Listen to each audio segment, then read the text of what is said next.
One thing I really do remember is that the sky was just so blue. It was just such a perfect day out. On September 11th, I was on my way into work, expecting another regular day at the firehouse.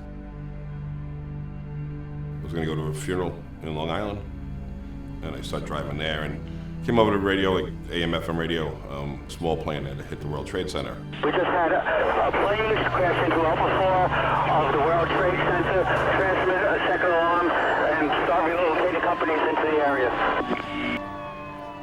You see things in movies, but to see things like this in real life, it almost seems unimaginable, like it's really not happening. Roll every available ambulance you got to this position.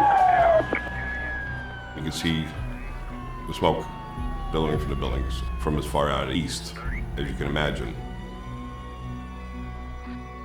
When I finally got to work, the first tower collapsed, and about a half hour, the second tower collapsed.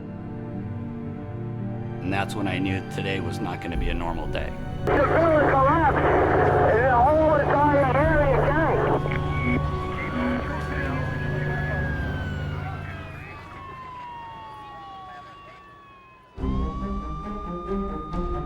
I want to help people, and I want to take care of people. And that's a situation you always find yourself in any form of law enforcement. Our assignment initially was to assist the New York Fire Department searching places where either survivors might still be or where human remains might be. Me and my partner went from precinct to precinct trying to figure out who was responded down there, who was not accounted for yet, and coordinating with our borough operations as far as what the next plan was. We arrived down here, and then it was, go wherever you could, do whatever you can, whatever was needed. Nobody's being told what to do, they just knew what to do. One of the things that we saw were these huge piles of debris, the many stories in height. You saw that there were people crawling all over it. Started going to all the hospitals, just trying to account for, who was missing, who wasn't missing, dealing with any injury they brought in, which amazingly was not a lot.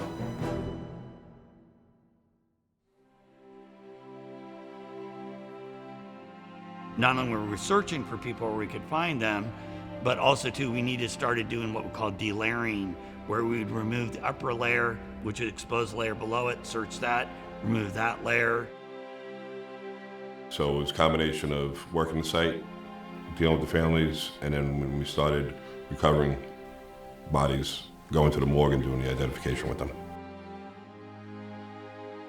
It's just kind of a surreal thing. As day turned to night, the nighttime experience was dramatically different. While all this noise was kind of going around with trucks and cranes and bulldozers and all this stuff happening, at the same time, it was like walking on the moon. It was like it was moon dust. It was just really eerie. They performed admirably well under probably the most extreme circumstances any firefighter had ever faced to date. There'd never been an incident like this in the United States before. September 11th was a roller coaster. And what I mean by that is the devices that we typically rely upon to communicate to each other were taken out.